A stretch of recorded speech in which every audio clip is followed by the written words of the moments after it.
Hey guys, JB here from Alpha Wolf Consulting, coming to you today with another episode or session of the Alpha Wolf Personal Development and Expansion series.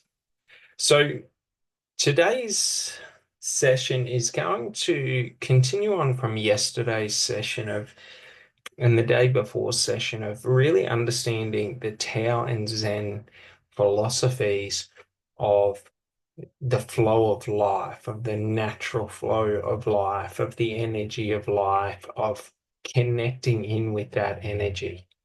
Now, we're going to be looking today at this understanding of the natural flow of energy. So, when we talk about the flow of energy, is sort of like trying to talk about the ocean, so to speak. But think about the ocean on a much more vast scale, or think about us as being much more smaller in scale, and then think about the ocean. So we've got to understand there is no one energy flow of life. All life is energy flow, or is a part of the energy flow. So any aspect of life or thought or consciousness can align to a flow that is that. So, what we understand with this is that we are not limited to what other people define as being the energy of life. Whatever you think, feel, and can create can become. So, should I want to do something, like anything in the world, anything, be it has been done before, be it it's been attempted, be it it's been failed a million times, I can create and align to the energy required to draw that into reality. So this is what we're thinking about when we're trying to comprehend the energy flow of life. Is it is the, so to speak, the link or the bridge between the spiritual or the conscious aspect of life, thought, imagination, and the material, the physical aspect of life. So we are trying to align with the physical energy of life and create from sort of like a more metaphysical, so non-measured form of energy. The imagination is vast. I could create an entire world in my imagination, but to try and create that world into a structure in the physical is not an impossible feat. Everything is possible, but it's such a task of trying to decipher and reprogram the conscious matter, the form in the physical reality into what is not a part of physical reality. So you think about this, try and lift up a thought. I'll give you time. Go pick up a thought. Do you sort of get it? We can't pick up a thought. We, to an extent, many things in the material world and the physical reality we can't pick up. We can't pick up an atom, but it is physically there in reality. So, bad example, but it makes the point. The non-physical aspect of reality is everything that we sort of cannot observe, but that doesn't mean it's not there. I cannot observe a thought, yet a thought is there. I can observe the biochemical response and the firing of neurons and synaptic pathways, but I cannot see, touch, and feel that thought. I cannot decipher that thought. Now, computer programming and things like that, we're getting pretty close to being able to map and image thoughts, just like our visual cortex does, or our visual aspect of our brain. It relays from the thought or the, who knows what it is. Like when we're trying to describe a thought. It's sort of like it's an electrical impulse or the transference of data. So, like our visual aspect of our mind is creating imagery or associating imagery to the data being transferred. Now, who knows what that data looked like before our mind tries to decipher it? Who knows? So this is the understanding that while everything is a part of the physical reality in the context of even if I can't see, touch, and feel something, like physically, it's still a part of physical reality because it makes up physical reality. So, for example, in our physical reality, there is what is called society.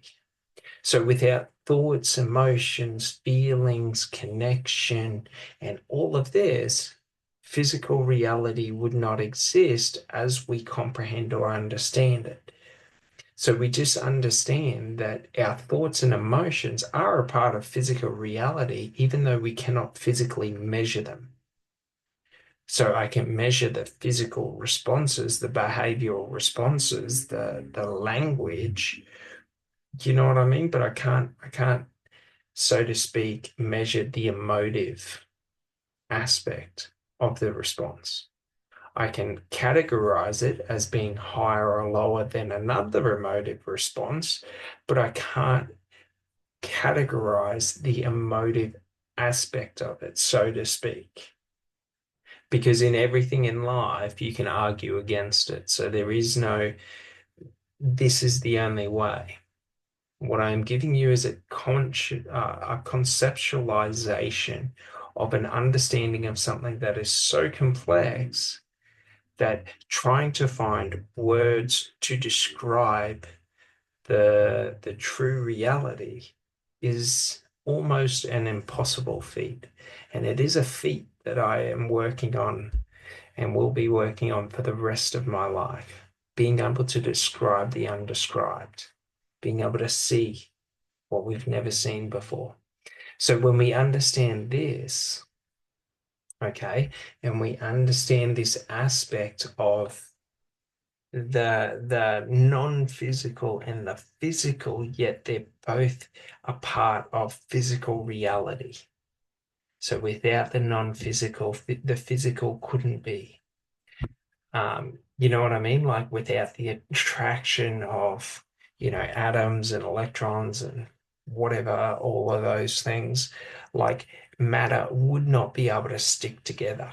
But we cannot measure the attraction. We can measure the result of the attraction, how attracted the two particles become, but we can't measure the attraction, so to speak, because we're in the conceptual. So we're not trying to create reality and prove it.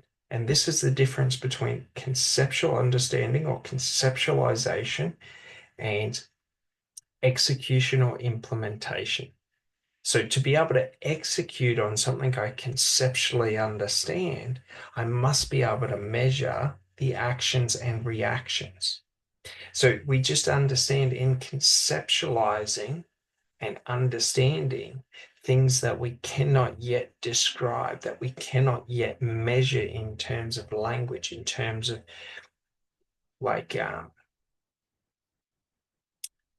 sort of, it would be a language pattern, but basically we can't create that transfer of that data, so to speak, in material terms where we can measure them. So we understand now that the flow of life is and encompasses everything that is and everything that can be. Should I want to become and experience the energy of a star, I can channel and raise myself to the frequency of a star. Can I then go and explain and transfer that data or that experience into a measurable term or measurable terminology, sort of that's the thing. So we understand that the non-physical is everything that we can experience, but we can't explain, that we can't bring into conscious measurement, being able to measure it and sort of understand through the physical reality or dimensions of it. So when we understand this, we just understand that anyone who tells us that we can't do whatever we want, that we can't, be or have, is just full of shit, and we don't have to listen to it. So when we understand that, now we get into the exciting aspect of, well, what does it mean to connect to the natural flow of energy of my life? So what it means is anything I want, anything I desire naturally, so without me having to force it, without me having to create artificial means for either getting it or having it. So if I have to create a want for me to have something and say, it's going to do this for me, it's going to do that for me, it's going to do that for me, it's artificial, I'm creating it. So the easiest way to understand this conceptually is if you are deeply and irrationally in love with someone, or you just sort of, yeah, they're all right of a person. Like, if you're deeply and irrationally in love with someone, it doesn't really matter how far you have to go or how long it's going to take. You're going to go to be with them. And it's naturally easy because your focus is already there. We're not having to try and curate and assign our focus to be somewhere. So if you find yourself in your pursuits of career or work, finding it hard to focus in on your work, become aware of what is pulling your attention. Because this is your conscious and your subconscious mind telling you that I don't like the path you're making me walk. So when we understand this in terms of frequency and the natural flow of life and energy of life, when I feel like I'm not in the space I need to be in or want to be in life, there's um, there is no frequency, resonant frequency. So there is no resonation between how my thoughts and feelings truly are and the environment that I am in. So if we become aware of where our natural pull is going to be, in terms of if I'm at work and I find it that I'm thinking about a personal relationship that I have and an argument or something like that, like if I want to get back in the resonant frequency of being focused in at work, I have to deal with that. So, we just have to become aware wherever my attention naturally goes. Like, if I find it hard to direct my attention to where I want to go in life, it means that I'm not doing it truly for my reasoning. So, to understand this is just to understand there is no meaning in life. Life holds no meaning. Life itself, the universe, holds no meaning. It just is because it is. So we understand that it is us individually that give subjective meaning to life. So when we understand this, we're able to strip back all the bullshit illusions that we tell ourselves about how money makes me happy. Like, what does money allow you to do? Like, money is a tool. What are you utilizing the money for? If I'm working 80 hours a week just so that I can spend my days off pissed and high, like, do you sort of get it?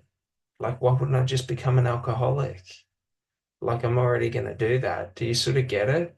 So, like, if I'm in a negative environment all the time, I'm always going to be spending all of my money on negative behavioral manifestations or behaviors.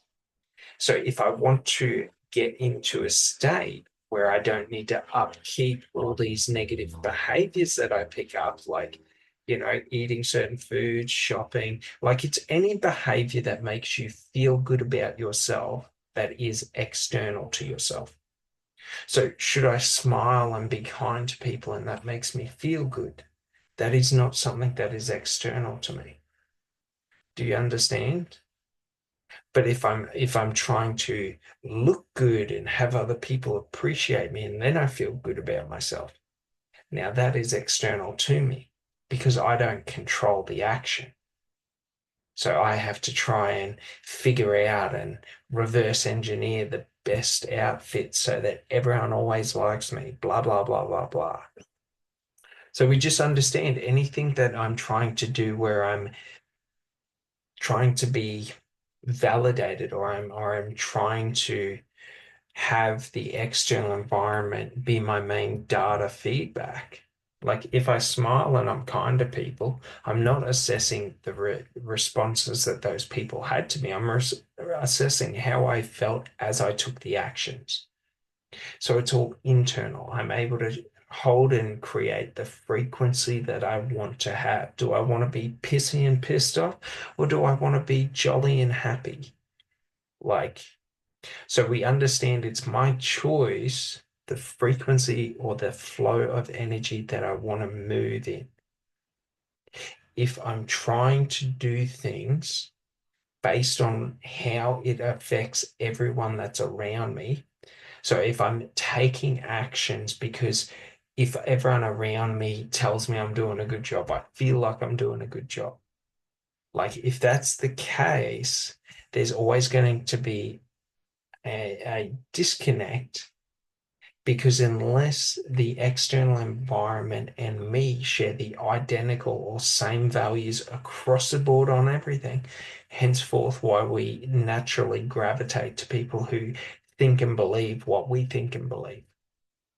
So if there's any sort of disconnect between my environment's values or value structure and system and my value structure and system, either I have to change environments or I have to change my value structure.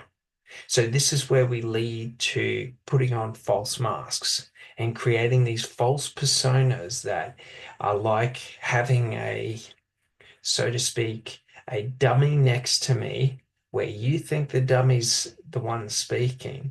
And I'm playing a game of should you choose to stab me, you don't see me, you only see the dummy.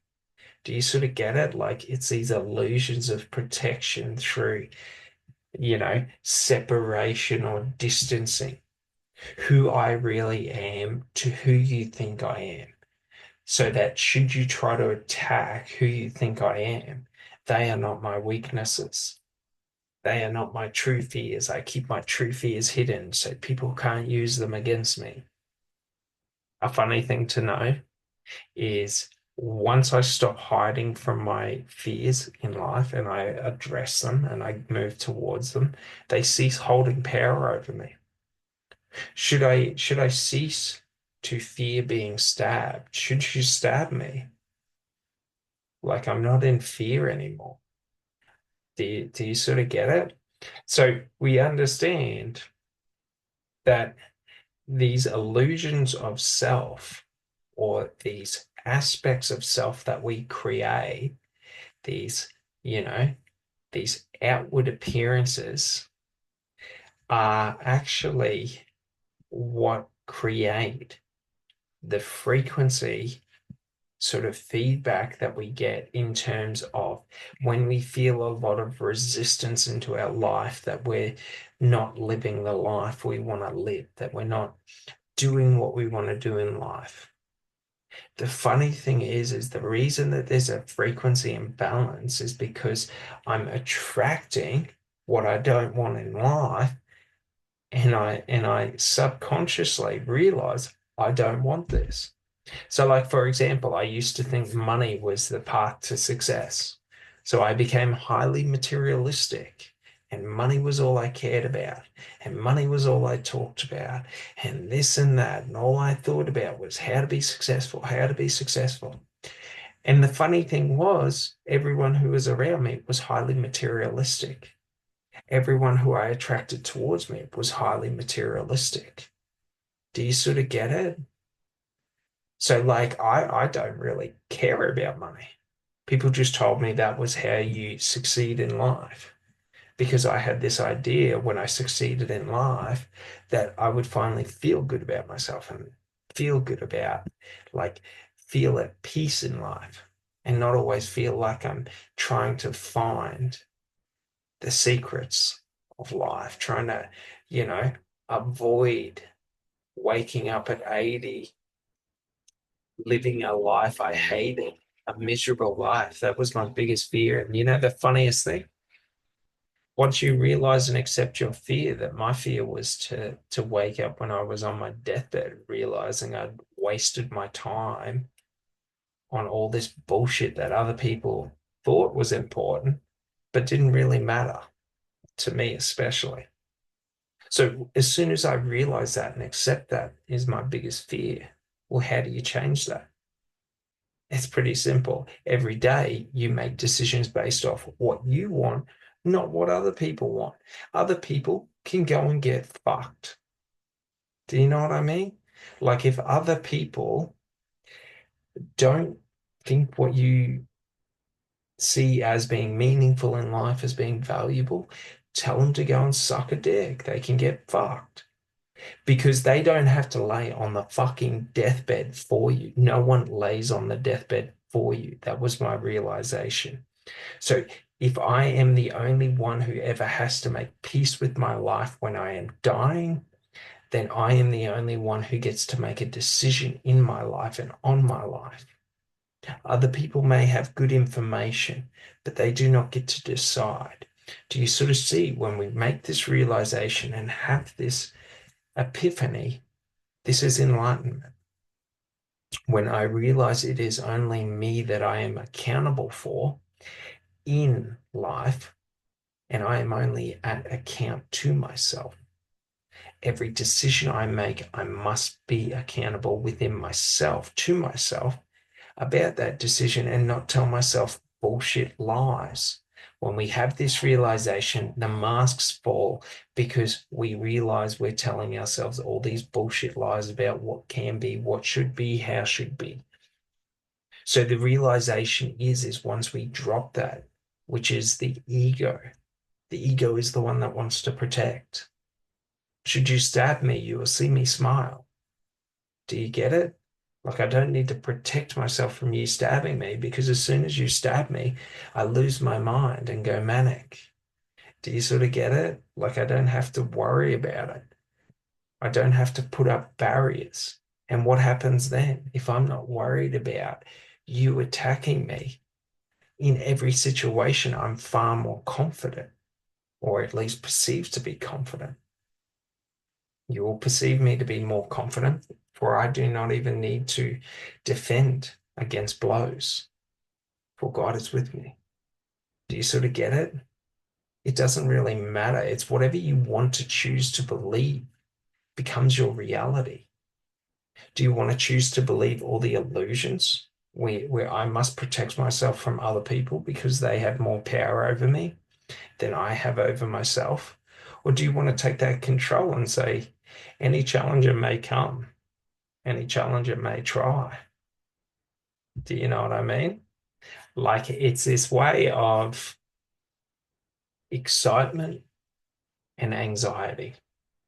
I can always be anxious that someone's going to try and take this golden scepter out of my hand, or I can be excited that every time someone tries, I get to push my body beyond any perceived limitations that I ever had to remain holding on to it. Do you know what I mean? So it's this understanding that I can be anxious in life about my life and about what I enjoy in life and create all these illusions around what is the natural flow state of my life. Or I can just become excited for everything that I don't even know is a part of my life. And I can flow with my life without fear, but with excitement. So we just understand the choice is ours. And it's in truly facing our biggest fear and overcoming death that we find joy in life. You cannot be joyful in life if you fear death. For to fear death is to associate negativity with death. When I associate negativity with death and death being a negative aspect of my life where I cease to be, it erodes any positive that's ever been in my life. So for me to have positive in my life, I must see death as being a positive aspect of my life. Do you sort of get it? So even in the worst aspects of the natural physical world, should you come towards me with a knife and kill me, this is a celebration of my life. Do you get it? Like there is no negative in life, for I have taken what is negative in life and transmuted it into positive. I have taken the fear of life and created excitement in life. Do you understand? So when we understand this is what changes frequencies. When I transmute from needing to defend and protect myself to now being open to everything, not needing to. Back in ancient times, there were two kinds of warriors. There were professional warriors, like warriors of the material world, who wore armor, had shields, had swords. Their shield was what they used to protect themselves. And then there were berserkers or spiritual warriors. These were warriors who painted themselves and wore nothing, were usually naked. Why? Because they did not wear material armor, they wore spiritual armor. Their belief in themselves, their belief in God, their belief in the trance states that they were in was so powerful, and their belief in their protection through the flow of life and their ability to become a part of the motion or the movement of the battle, to become in flow with the movement of all the individual components of the battle. Do you sort of get it? So I can move through life trying to hide behind my shield of this false mask, protecting myself. Or I can choose to let go to the need to the shield, believe fully and solely in this one, and start to move with the flow of life. So when we understand this, what does this mean? This means that should I choose to want to become my authentic self and live my authentic life and create this dream life that I have, I must create, well, not even create, but I must realize the courage within me to drop the need to hold the shield. I do not need the shield, for in any moment I feel the energy. I am a part of the energy. The energy is a part of me. Should I fall back into the energy. Should I choose, I can direct the flow of the energy. So when we understand this, we understand that when I drop the need of illusions to create ideas of safety, I am now able to see, what do I like? What do I not like? And I just choose to move towards what I like, and everything I don't like, I understand why I don't like it. So I just avoid it. The flow of life, the energy, be like water. Do you sort of get it? Like flow away from what you don't want in life towards what you do want without fear of being dragged into what you don't want. If I have fear of being pulled under by what I don't want, my mind is always there, my attention's always there, feeding it, giving it energy. I've let go of the shield, but I've kept on the armor. And in the river of life, I now find myself heavy and weighed down. For should I have just let go to the need for fear, then I would be light and free and able to flow and swim with the river without anything pulling me back into what is perceived to be negative. Do you sort of get it? So when we understand this, we're understanding that the flow of life is about just doing what I want to do in life and enjoying what I want to do and not worrying about what I don't want in life. Who cares about it? Like, should I go out into public and I don't want to be attacked? Should I always focus on not wanting to be attacked? I'm always looking for it. I'm creating that anxiety, that physiological response to that fear. Should I go out and should I just accept? I don't want to be attacked. Like now I'm able to enjoy. I'm able to enjoy the walk. I'm able to look at the trees. I don't need to worry about if I'm attacked or not. Well, should I know if one attacks me, if I am attacked, what happens is I am exactly where I want to be. For should I see you wearing armor coming against me, I know your weakness. So we just understand that however someone tries to attack us in life is what they fear most in life. I do not need to protect myself from your attack because as soon as you try to attack me, I see your weakness. Does this make sense? I do not need to fear failure in life, for as soon as I start to fear failure in life, I fail.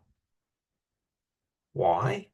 Because when I'm fearing failure, I am giving that failure reality in life. I'm creating it as an outcome of possibility. Should I let go to failure? I'm free to just do. Should I let go to fear? I am free to just do. Should I let go to the need to defend myself? I am free to just be. And this is what we're all seeking. This enlightenment of being free to be, have, and do whatever you want in life, to be able to feel comfortable, at peace in any moment, but also to know that should I need to rise up, I can, for I have belief in this one. So when I understand that, now I am able to understand and trust. Should I feel drawn to certain actions? I move to certain actions. Should I have a thought that, oh, this would be a good idea? I move and I try. Should the resistance come and it's not a good idea, then I just move back. Like I'm not stuck in any one place. So we just understand it's the flow of the environment. It's the flow of the energy in the environment. Should I be at a social interaction and I'm talking to someone and the conversation dies? I am able to flow and start talking to another person. I'm not stuck there out of obligation to not offend someone. If people are boring, let them be. Like, whatever. If you want to have a boring conversation, have a boring conversation. If you want to do it out of obligation to not be rude, do it out of obligation and not be rude. But do you sort of see? You're putting yourself into an environment or a situation that is draining your energy because you don't want to be there. That's the frequency resonance. Like you're not resonating with that conversation, i.e., it's not giving anything to you. So you don't feel at harmony with that conversation. So when we understand this concept of resonating, when I feel drawn, focused in, when I feel happy about what I'm doing, when I feel excited about what I'm doing, those actions are the natural flow of my energy in life. So whatever makes me feel good and feel like I'm getting energy is what is giving me energy in life, what I feel is draining energy, is draining energy out of my life. So when we understand this, we're now able to navigate because we have our compass of that drains my energy. This adds to my energy. Do you understand? And then we just make a conscious decision that I'm not going to sacrifice my energy for situations that drain me.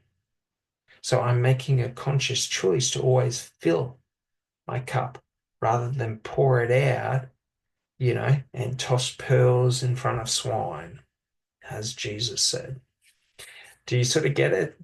Like, if the conversation doesn't excite me, if it doesn't draw me in, like, it's not that I'd be rude and tell this person that you know, they're boring to me, because that's an illogical, like, untruth. Like, the truth is that, like, what they're talking about just does not resonate with my current internal states of thought and emotion. So when we're communicating, what we're trying to do is align and communicate with people who are sort of at the same frequency or wavelength as us in terms of where their focus is, what they believe, what they think, what they feel, how they communicate. So it's all these different layers that are happening simultaneously. And when we understand this, we just see that in every aspect of life, there are just different layers happening throughout every situation and circumstance. And the alteration or shifting of those layers can influence the outcome or the environment those layers exist in. And this is what we are trying to do when we are trying to get in the flow. So, for example, we take the same example of that conversation and it's sort of boring and we're not really into it and we feel it.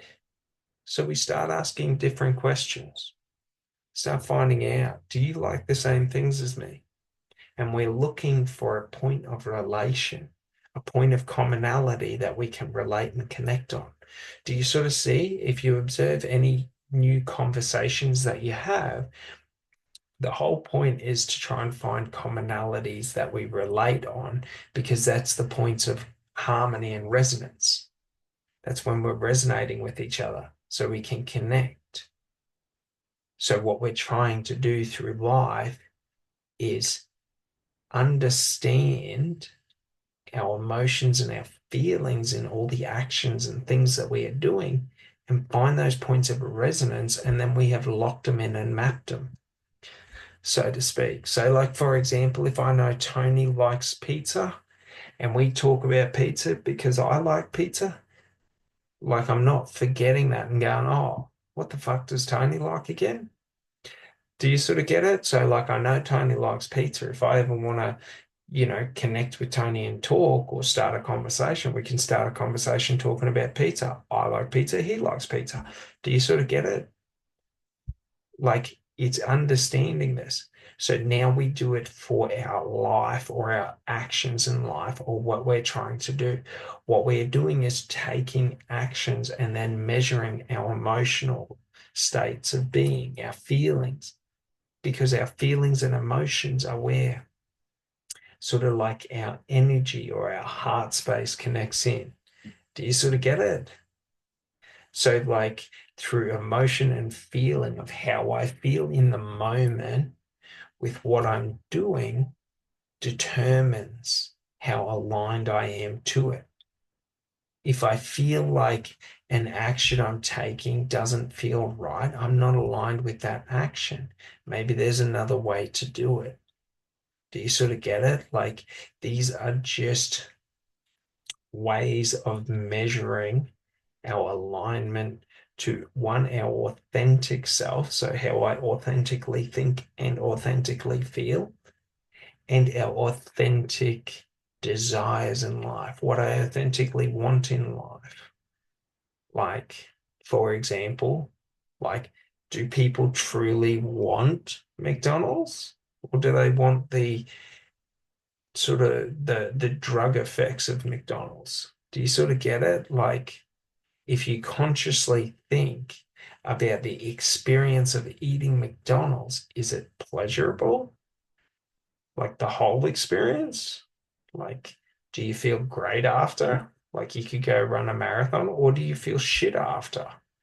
Like if we're focused on it and we realize that we feel shit after we eat Macca's, it's sort of like I know that that food doesn't align to me because it doesn't make me feel good. I don't feel good about myself after I eat Macca's. I don't feel good energetically, like my energy's low. Like I don't feel healthy. I feel sick. Like, do you sort of get it? Like these are just things. And then when I eat a pasta, I feel amazing. Like, do you sort of get it? Like, we're just focusing in on the feeling or the energy that we get from the actions and activities that we do because they make us feel better in terms of when I eat food that makes me physically feel better, I emotionally feel better. I psychologically feel better. Like there's all these different correlations or layers of the energy. And many of us in life don't understand or comprehend these different layers. Most people I've ever met can only go five layers deep, if that. Majority of them go 2 layers deep, where they can connect two different experiences or two different pieces of knowledge and sort of conceptualize them together and understand. Some people can do 5. Rarely can people go 20 or 30, where you're thinking about 20 or 30 simultaneous different variables that are all partial or to some extent not interfering, but basically influencing the outcome of the experience. So when we understand this and we're able to reverse engineer and look back, now we're able to connect the dots between all the different things that are happening simultaneously. And when we do this, now we're able to see all the different points of energetic alignment in terms of aligning with the energy of life. So when we're trying to manifest our dream life, we're trying to align with the energy of the dream life. Actions, beliefs, thoughts, behaviors. Do you sort of get it? If all my actions aren't aligned to the outcome I want, I don't get the outcome I want. So if I want the outcome authentically, then I need to take authentic action towards it and figure out the authentic action that reaches it. Do you sort of get it? Like I channel my inner energy to align with what I'm trying to achieve. Because when I align with what I'm trying to achieve in my energy, i.e., my thoughts, my emotions, my feelings, do you sort of get it? Like I don't have to worry about trying to achieve it because naturally I will when I'm thinking about it. When I feel good when I do it, it makes it easier for me to take more and more actions towards it, to spend more and more time on it. So we just understand this is what we're trying to do. It's not that I'm trying to, you know, think I want to have money. So money, money, money, money. No, I find out how much money do I want to have? What do I need to do it? And then I identify the actions that lead to the outcome. And then I take the actions and align with the actions. Do you sort of get it? Otherwise, like if all I'm focused on is the outcome, like who knows if I'm ever going to reach it? Like I don't even know where I am at the moment. Do you sort of get it? Like the actions are the path to the outcome. Without the actions, we have no understanding of how to get to the outcome. All right. Well, I hope you enjoyed this one, and I'll talk to you on the next one. Thanks so much. Bye.